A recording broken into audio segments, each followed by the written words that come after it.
Horror is the most unique of all movie genres. It is not an awards darling like dramas and biopics, nor does its movies top the earning charts.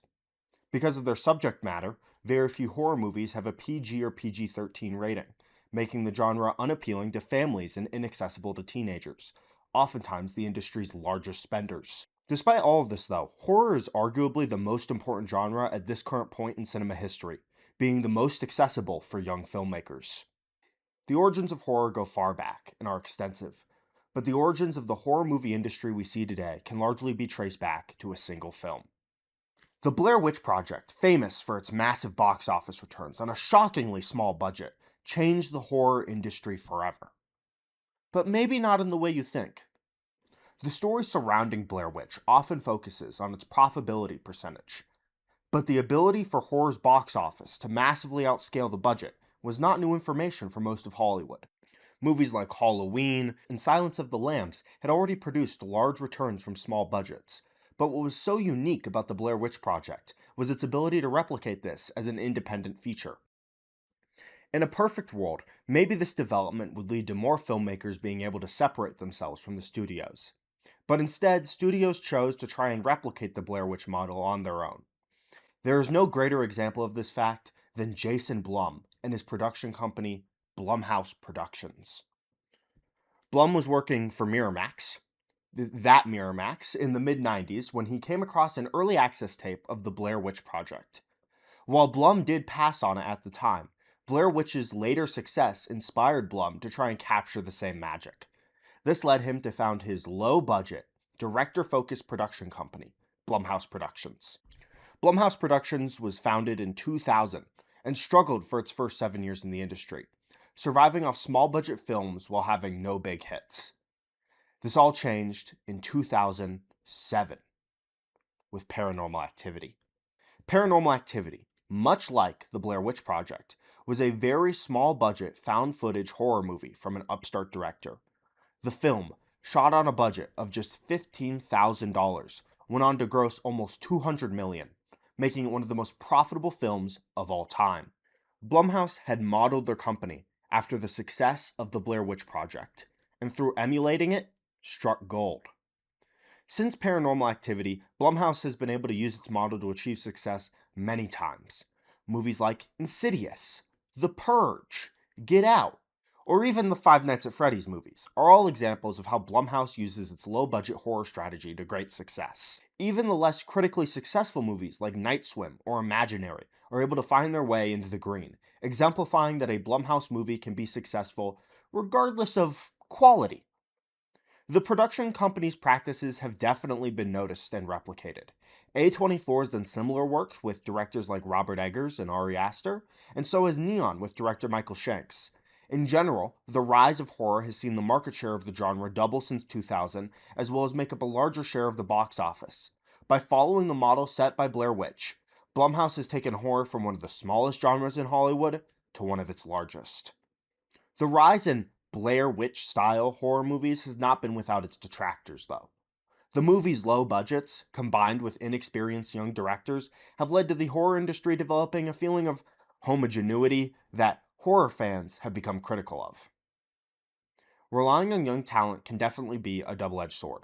On one hand, young talent can be hired for cheap, and if they turn out to be actually talented, they can make movies with interesting new ideas and techniques that older directors just wouldn't think of.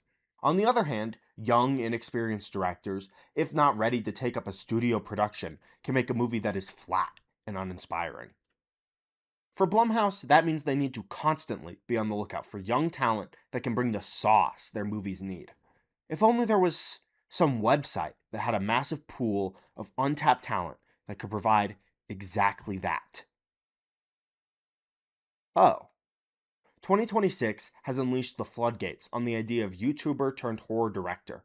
Prior to this year, we had seen some success with Rocka Rocka creators Danny and Michael Philippou releasing the films Talk to Me and Bring Her Back, but nothing like the cultural events that are occurring with Curry Baker's Obsession and Kane Parsons' Backrooms. These films have been talked to death, and there's nothing I can say directly about these movies that has not already been said. I'm just happy for both of these guys who are able to make things of such high quality at such a young point in their lives. The future is very bright for both of them.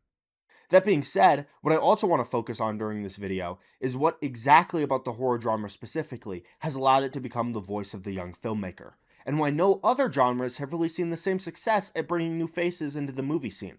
We already discussed how horror movies have low budgets, which make it great for filmmakers working around monetary constraints, but I want to take a step even further back from that and see why horror can be produced at such a small scale in the first place. The first thing I want to talk about is how horror can be marketed. Horror has a trait that I feel is almost entirely exclusive to the genre, which is that you could sell a horror movie to an audience on concept alone. Think of The Purge 2013. No one watched or thought about The Purge 2013 because of its plot, characters, or anything that people normally say you need in a movie. They talked about The Purge 2013 because the concept of crime being legal for one night of a year is interesting, and people want to see a movie exploring that idea. Horror can work at a low budget because as long as your concept is good, the people will come and see your movie. Which is actually a nice transition to my next point, which is that horror fans are insane. But in a good way. These motherfuckers will see anything, regardless of quality. While that does mean they have to watch a lot of shitty movies, for the rest of us, it's actually quite a blessing, because when something actually good comes out, word of mouth will quickly spread. Just look at Obsession. Word of mouth has carried that movie in the box office charts for weeks now, and that only started thanks to the horror movie fans who stay in the trenches that most of us are too afraid to explore. There is one final factor that helps these movies, which is the fact that these directors already have established fan bases that can boost initial sales of the film. The movie that this best applies to I've actually not talked about yet, and it's Markiplier's Iron Lung movie. Markiplier's massive, almost 40 million subscriber count definitely allowed him to get a unique boost to his film's box office, but I'm skeptical of how much this principle actually applied to the release of Backrooms and Obsession. With the latter, I believe that while Kane Parsons' original video series definitely landed him the job as the film's directors, audiences' desires to see a Backrooms movie came more from their general familiarity with the concept than a specific person's interpretation of that idea. Backrooms has had many different people contribute to its story and lore over the years, and attributing the general interest in the idea to one person is a little presumptuous.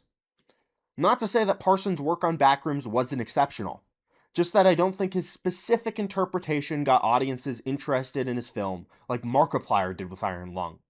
I want to point all of this out because I feel like a lot of the rhetoric surrounding these films attributes their success to the idea that people were already established on YouTube, while I believe the reality is a little different.